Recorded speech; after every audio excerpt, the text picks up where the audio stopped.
Hey, I'm David. This is Vanessa. Hello? And this is Creative Differences in the house.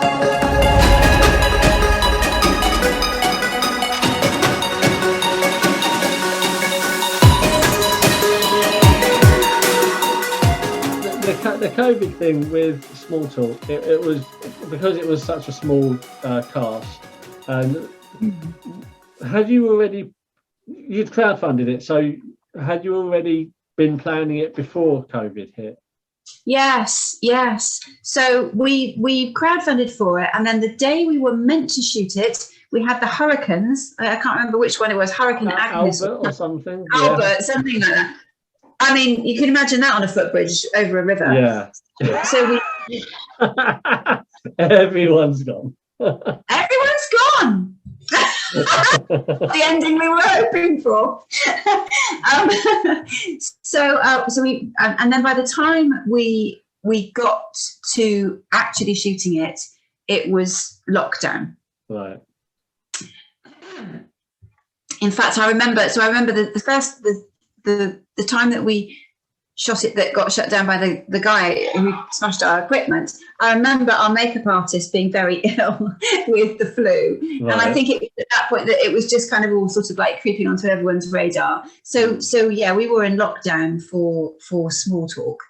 And it was, I don't think anyone had done a COVID shoot before, but we planned it really well. We had the space that we were in had lots of different rooms and areas, and Sam recorded us in his own bit, and all of that. So but yes, it was lockdown by the time we got to actually shooting it, which no one's expecting to have to shoot in those circumstances. Nope.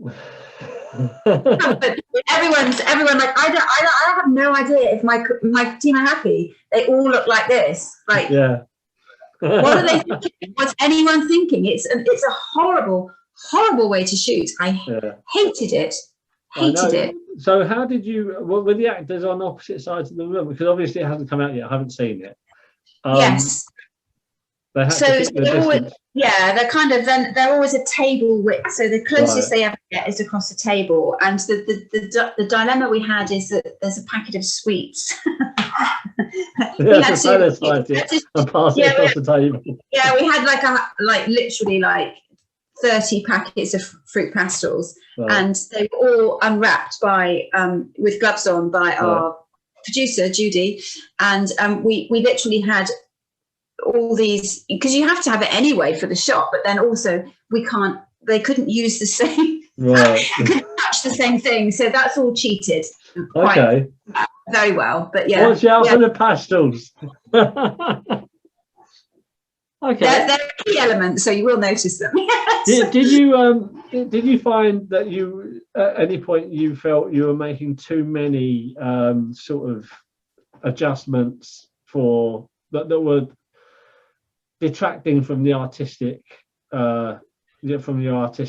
vision and from the message you wanted to get across? Because obviously, if you've got a couple of guys sitting together and one of them's feeling that way inclined, the other person they want to put their arm around them and just say, look, it's all right, Or is that against the advice? Well, no, I mean, I think for our characters it worked brilliantly, because I don't think these particular characters that wouldn't have happened anyway. So it's a very truthful conversation. But it is a very truthful conversation, because when you see the characters who they are, that I don't want to say too much, but that there's a metaphor for the reaching out that's very strongly there. That and again, that was a choice that I like to do the not obvious. So I would never have written him going, "Oh, I'll be all right, mate. Don't worry. Let's go have a beer." Yeah. I would never. So that was never going to happen. Okay, excellent. So it worked. Yeah, good. Crowdfunding. How many projects have you crowdfunded? 10? I've run 10 crowdfunds. All for films? All for films. Wow. Yeah, because you have to run multiple crowdfunds because you don't get all the enough money with Okay, one. so how many films? So Seeing Him, Bus Stop, Small Talk, The Long Walk Home. Yeah, four films. Okay, that's interesting. So you always have. Did you, when you say you always have multiple crowdfund campaigns for each? Well, film? I always do. Okay, that's all right. Do you have them running concurrently, or does one end and then you start another one? Oh, yeah. So you can't have two running at the same time. Even on different platforms. Well, yes, you can on different platforms. Okay. Yeah, and you're meant to have all your perks fulfilled for one and all shut down before you start another one. Now, one of the problems. Okay. And shout out to Kickstarter, who were really great about this. Thank you. With Small Talk, and I'm still fulfilling perks all the time with like Bus Stop. I think that's finished now. But the long walk home is ongoing because the film's not finished yet, so all the perks aren't available, and things like premieres and all of that. So that's still ongoing. I've also got Small Talk, which is still ongoing, and so I had those two. They're both because I've mainly done Kickstarter. And then I wanted to run the third one because Small Talk got shut down, but we'd raised all the money. Right. And that had all been spent on the first because your insurance, everything, the hire of everything, it's a one-day shoot. So I had to crowdfund again. And Kickstarter were like, we can't because you've already got two others on there. And I'm like, I have to, because I literally can't make the film. And the reason is this, and this. And they were really great. And they said, oh, okay, in that case, that's fine, and they let me, and I'm thank you very much, Kickstarter. But yeah, so it's really hard work setting up for crowdfund. It's really hard work running a crowdfund, and it's really hard work fulfilling a crowdfund.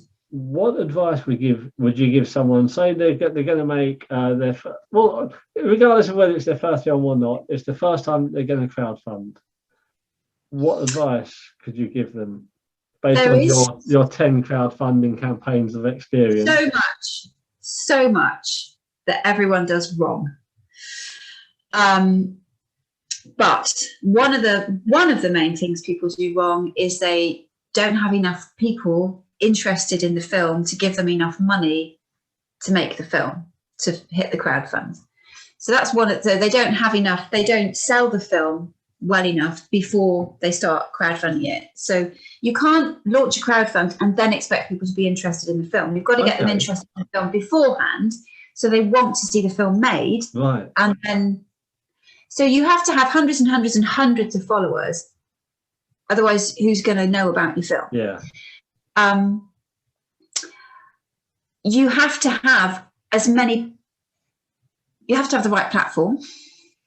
Otherwise, it's rubbish. No one looks at you. Have to have the right platform. I prefer Kickstarter, particularly since Indiegogo. When I went back and I thought about it, Indiegogo. I went back and I noticed that they do this reserve thing now, where they reserve part of your money and then give it back to you when you and I know why they're doing it, because they're like, well, some people might want their money back, so we keep 5% or something. I can't remember what it is. So you lose, you raise all this money, you immediately lose all of that, and you kind of never get it because it just, anyway, so that put me off. So I've always used Kickstarter because I find it easy to use. It's a really nice page. You can organize your data really well. You can look at the statistics really easily. And it's just easy to manage. And I'm not a very techie person at all. So choose a good platform. If it's a creative platform, use a platform that creatives are familiar with and that are likely to go to. Yep. That's all I'm going to say. Do your research. Have as many elements of the film in place before you set your page up, because no one wants to give money to something they don't know what it's going to look like. So they want to know, are the actors going to look sexy on screen together? I don't mean sexy, I just mean like sexy. Like, are they going to sizzle? Are you going to want to watch them? Do they have chemistry? I want to see the DP's reel. I want to know what other people have done. I want to see the actor's show reel, maybe. I want to, because people give money to people. So they have to fall in love with your people. Yeah.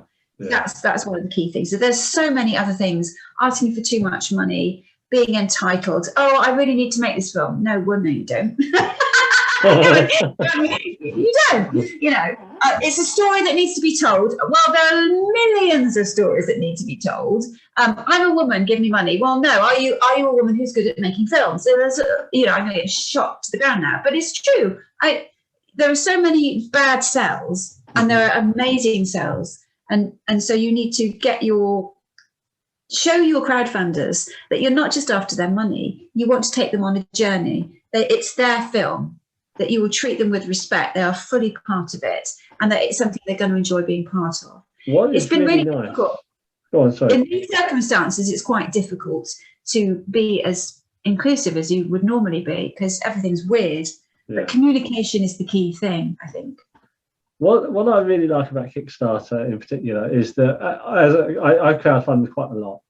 I've never run a campaign, but I like to. I crowdfunded. I contributed to Small Talk, but also I do a lot. Oh, thank you. I'm sorry, I did. It's all right. Thank you. It's whatever. I do comics and graphic novels, magic stuff, and board games, that sort of stuff.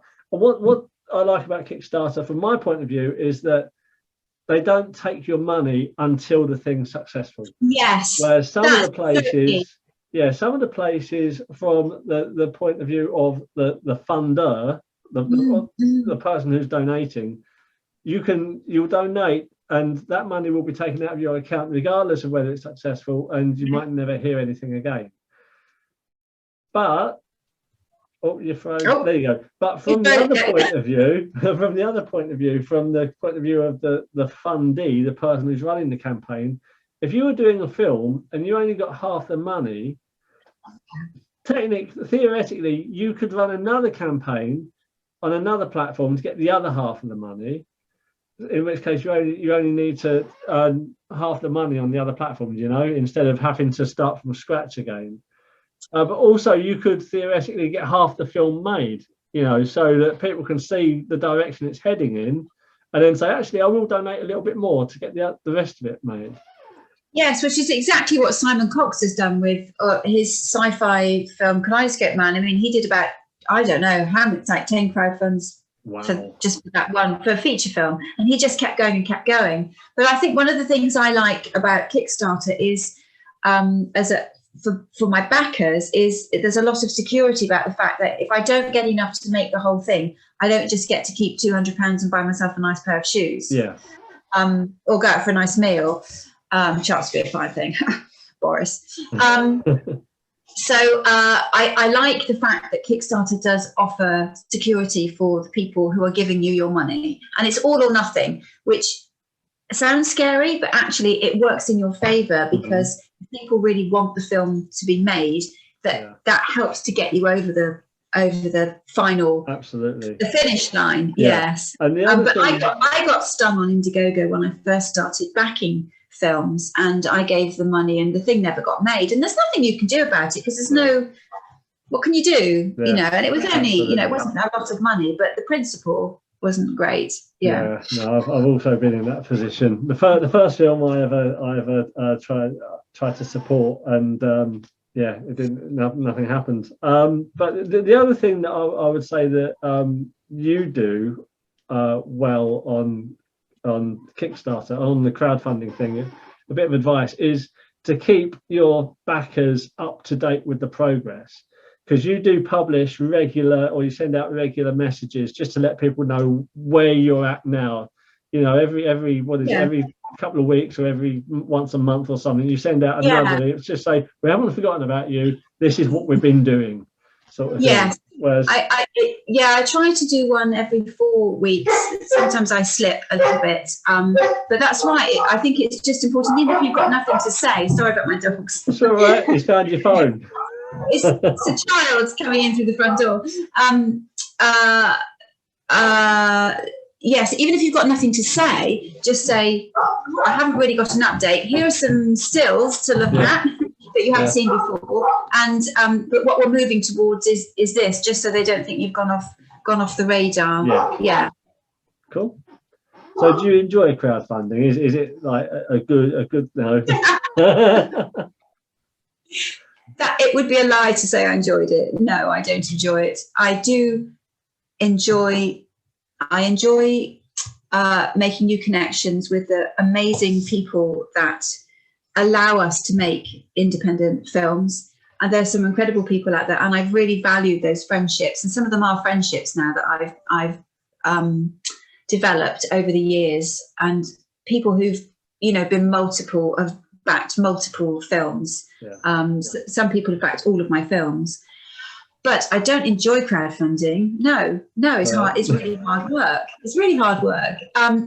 Do I get a buzz from it? Yes, but that's not the same as enjoying it. It's like walking a tightrope and getting a buzz from the fact that I might fall off. But I won't.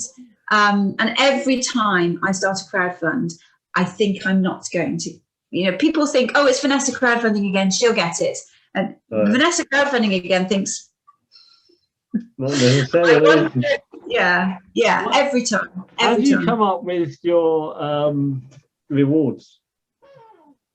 Well, partly it's what I know works, what people like. Partly it's learning what is just unfeasible for me to, T-shirts. There were some really elaborate ones I did in the early days that were just so labor intensive or just cost me more money than than the actual perk.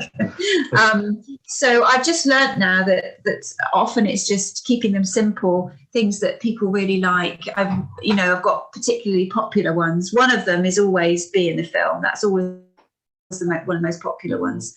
And then the script notes. Just keeping it simple and working with what I know I can easily deliver as cheaply as possible. Lots of digital stuff, and also having a good range of price bands available, and producer perks with IMDb credits. Those are always. Do you do early bird offers as well? Yes, So early bird access to the film, and then the premiere. When we can do premieres, was always a popular one as well. The physical, cinema premiere. We will do premieres again. It's not going to be long. It won't be long. I'm going to be going underground soon if it doesn't happen.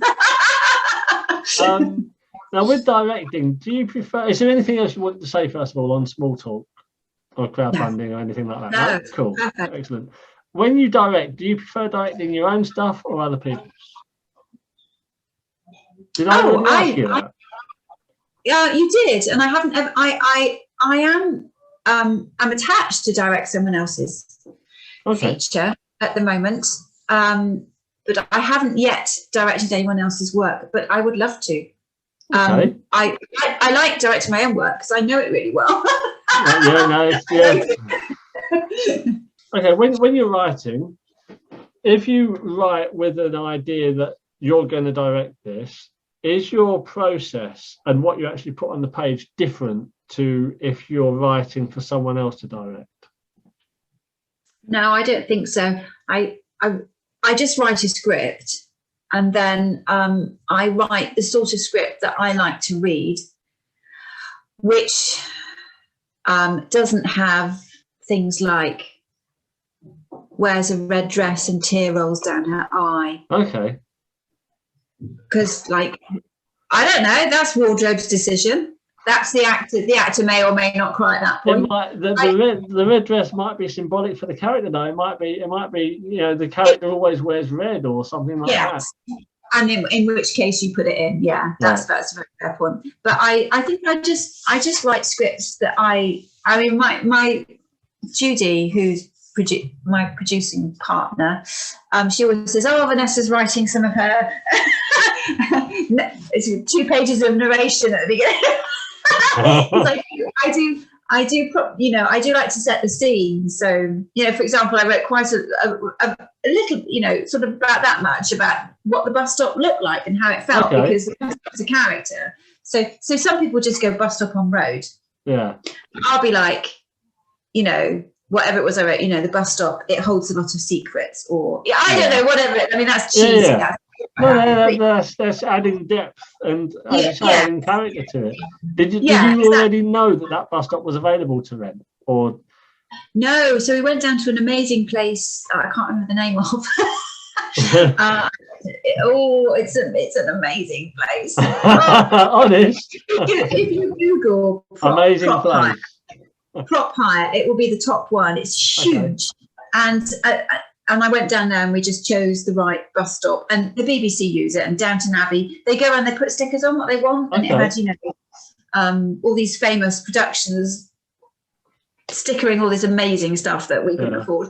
So we just went down and chose the best kind of scruffy, minimal, urban. Were there any stickers for shows that you really hate, and you just sort of swap them around a bit? I'm just going to make you can have that plastic litter bin over there. Water bottle. A dusty bin. A little remote control dusty bin rolls out the corner in Midsummer Murders. I could have had a lot of fun. I hadn't thought about that. Oh, well, now next time you go back for bus stop 2, the second coming. Still waiting. Yeah. Spoiler.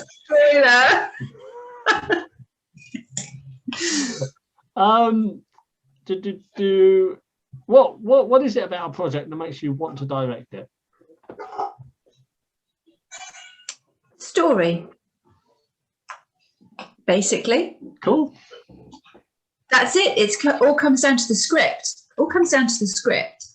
Yeah, if it's an interesting story that I think I can have some fun with, in terms of taking the audience on a journey, that's it. And it can be any genre. I mean, it doesn't have to be drama. It could be comedy, horror. There's probably still drama, isn't it? Musical. Oh, that'll be amazing. Music video, commercial. They're all stories in their own way. Yeah. It's all about the script. Excellent. Are there any lessons that you keep learning again and again and again? Are there any I don't keep learning? Are there any? Yes. One of the lessons I learned very early on is don't compromise on your team. So don't go. You should be grateful, obviously, and I hope my team always feel I'm grateful. But don't take someone because you're just really grateful they're doing it. Have someone because they're going to elevate your project. Mm-hmm. I choose people that I can learn from. Everybody on my set knows more about filmmaking than I do, not just in their particular areas, but just like generally. Okay. And I need those people to be with me so that when my many areas of lack of knowledge become exposed, then there's someone there who can say, well, we just do this. So I always have, like Chris Frith, who's working on the Mission Impossible team at the moment. He flies out to be on location with them, and so when I have someone like him on set, and I'm not sure if I've got the shots, if he says yes, I have the shot. I can stop worrying about it. If he says no, then I'll shoot the shot. Someone like Simon Hornet, he doesn't say anything, and I don't see him unless he's. So I just don't worry about it, because he'll tell me if there's a problem. It's such a gift to have the privilege to work with people like that. My actors, I know they're going to come.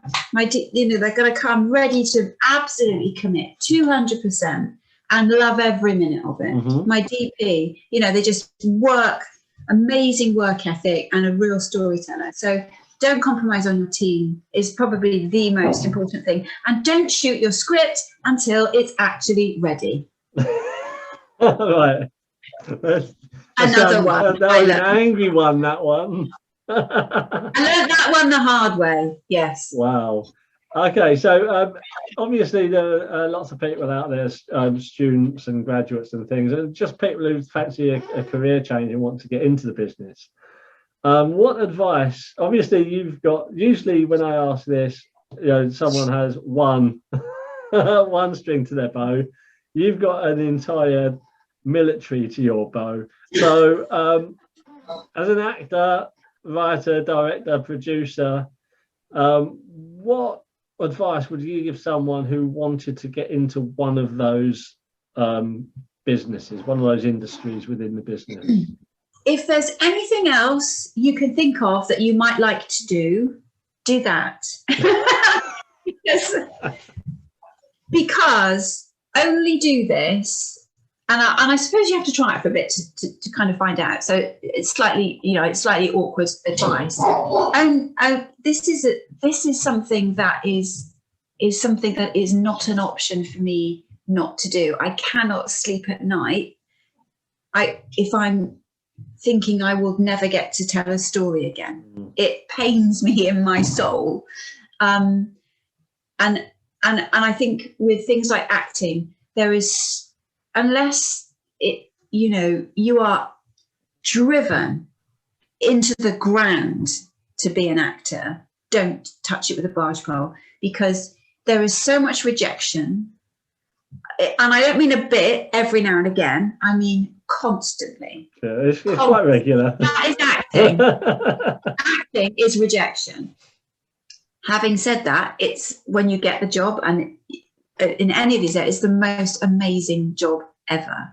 But you have to have a very soft heart and a very thick skin. And that's just how you will survive in the business. So if you've determined that that's what you want to do, meet lots of people and connect with lots of people. Again, I'm going to get shot down for saying this. Don't let anyone tell you that you are destroying the industry and undervaluing yourself if you work on a collaboration. You absolutely are not. What you are doing is learning the ropes, and you are meeting people, and you are honing your craft, and you are giving to an industry that needs support in all areas. So if you are offered a really cool collaboration and it's expenses only, and they're going to look after you, and it's going to be nice production value, and you're going to get to work with some good people, take it with both hands. That's what I did, and that's where I learned how to act and how a set worked. And that's where I've met amazing people who've then come onto my projects and collaborated with me and raised my bar. So don't listen to that. If they only want to get, if they only ever work for money, then that's absolutely fine. They're completely entitled to. But don't let people tell you that that's not what you should do. The thing is, with student films, one day those students are going to graduate, and they're going to continue making films. And if you get on well with them, and you work well as a team, they're going to get you back again and again and again. I've worked with so many directors again and again and again because I worked with them when they were either students or after they've just graduated. And it's the best. I think as an actor, it's probably the best thing you can do if you can afford to work for expenses, for a little while, to build up experience, to make contacts, and to just you won't get anywhere by saying I'm an actor now, show me the money. It does not work like that. I mean, especially these days when you have A-list and B-list actors who have their household names, and they're doing commercials, because the commercials were the things that the Z-listers used to do. And we used to go on the bill as guest roles. The bill's been axed. Bring back the bill. Bring back all these things. Give us our work back. We've all done something we've all died on Casualty, haven't we? But I think not yet. No. If you're not, no. It's so true about I don't think you should work on a production that doesn't treat you well. No, that's not on. But and it works. I think being nice to work with and easy to work with. that doesn't mean, doesn't mean I expect actors to come, I know what the process is like. It's not, I don't expect them to be unruffled or struggling or questioning or anything like that. But I think if you're easy to work with, then that makes a big difference. And that's worked for me from, I think, unpaid stuff to, directors that I've worked with on several occasions for television work who've asked me, I've done one thing for one TV program and been asked back for a completely different TV program with the same director, and got that. And that's not, I mean, there's plenty of actresses that look like me who are, better than me. But I think it's just that sometimes it's better the devil you know. And you think, okay, it didn't work last time. So. Yeah, the other thing is it's not like a 9 to 6 job with a lunchtime and a break every couple of hours. It's long days, so you need to make sure that these are people you can work with. And if you're an actor and you've got nothing to do, you've got like a couple of hours to kill, just go and sit quietly. So that if the director needs you, you're there. Don't keep hassling the director saying, when are we doing my bit? When are we doing my bit? It's all that sort of thing. It's a team effort. Everyone has to be there when you're needed. Yes. And one of the things that's been really useful for me being the other side of the camera is that I understand now the impact that, if actors are mucking about and messing about with their lines and someone's been shooting it, and then it's like, like there's a time and a place. So I think that's things that we're not really aware of, like how much hassle that is for the focus puller or the DP or the AD or whatever. So but and also have another thing that you can do either to earn money or just to keep yourself occupied, because most of the time you won't be working. Absolutely. So you need to be able to earn some money doing something else, and you need to grow yourself. The older you get, the richer your arsenal of storytelling and experiences that you can draw from, that you bring to your acting. So it's not wasted time. You're not getting old and running out of time. You're filling yourself full of amazing things to bring to your next role. So there's no time scale. There's no like, well, they did it in that time, so I've got to do it in that time. That doesn't exist. No. So don't put pressure on yourself. Just every day is a marvelous opportunity to arm yourself with more tools for the next time that you're in front of a camera or on stage. And a lot of those people who have done it in that short space of time have family members in the business to get them in the door. And you don't always know about it. Like they might not be directors, they might be an agent, or they could be, someone within the industry.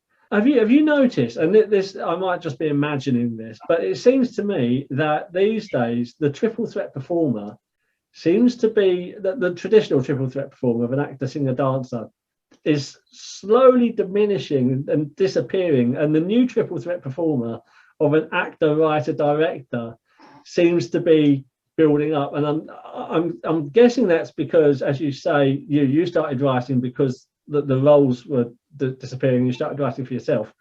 That's why I started writing as well. So do you think that's the way of the future? Actors are going to start producing their own work?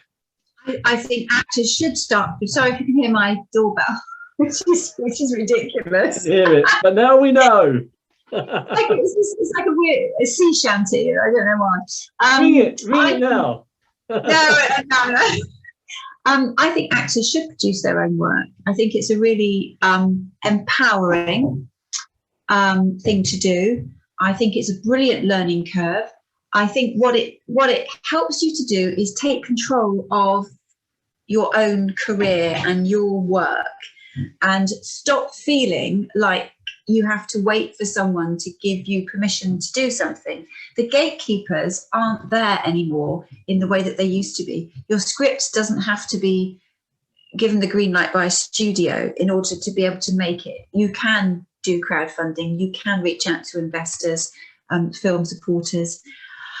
You can write a script yourself. You can produce yourself. So I think you should do that. And I know lots of actors who are doing that, and I'm all for it. And I I think it is becoming another triple threat. I think, yeah, it's not a threat because I think, gosh, that's actually such a negative, isn't it? We just go a triple threat, and you think, well, no, because we should all be embracing each other. Yeah, it sounds proactive and energized. Triple threat.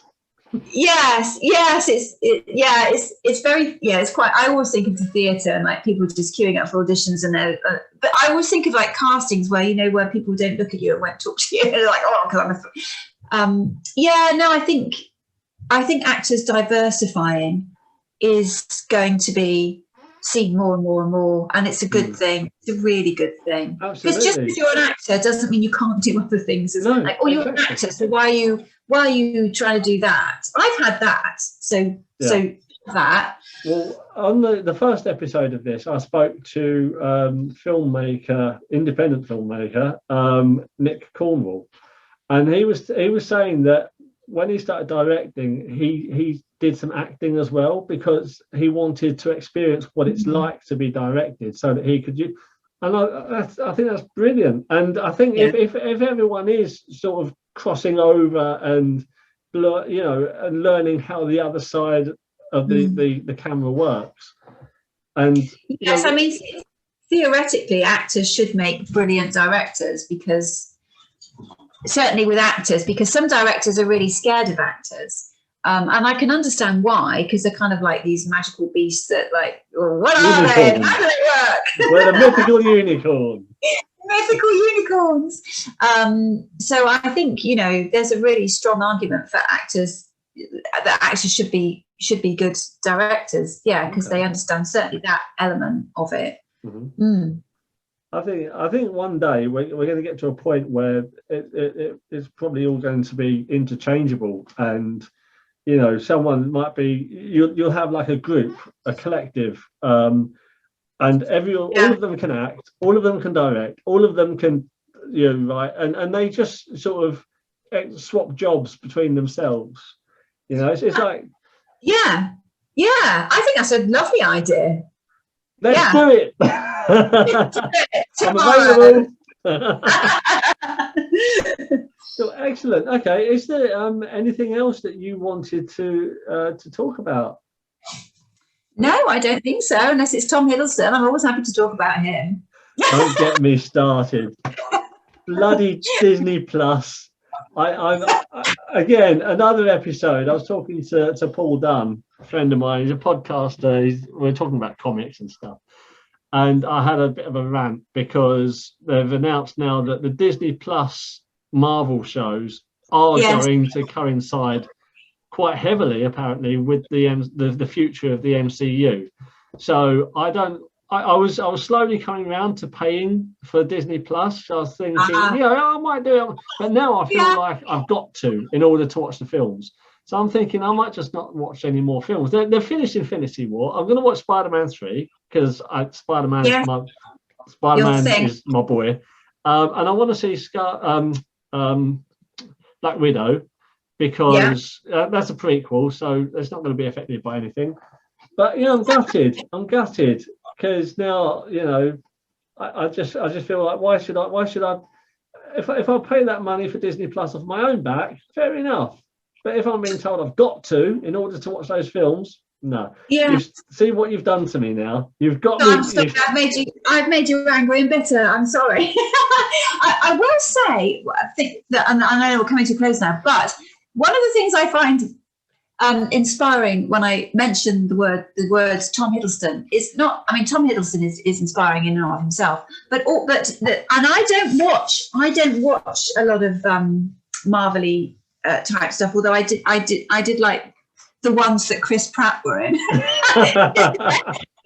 Just because I liked that. I like Chris Pratt. Well, you're going to have Chris Hemsworth in the new one as well, so you're going to be laughing, aren't you? I like Chris Pratt as an actor. I just like that kind of whole thing. But the Loki, the new series, whatever it is about Loki, was directed, I believe, by Kate Herron. Okay. Who I don't know if she's directed all of it or certain episodes, but Kate Herron, I remember from back in the day, she was someone I was like, oh, I wish I was Kate Herron, because she was making all these short films and winning tons of awards. And there was one, I can't remember what it's called now, about having a cervical smear, David. Something lovely. Sorry about. And that just a whole film about this. Yeah, sure. And that one, but that then got her noticed because she's good. And then she went on to, she did lots of other stuff. And that wasn't her first short film, but it was the one that I remember making waves in the film festival circuit. And then she went on to direct Sex Education. And then from that, she's now gone on to this. And I find that really inspiring, because there was a time when I was in a bar with her once, some film festival, she was like over there in the room. And I was like, she was just another filmmaker, but she's absolutely smashed it.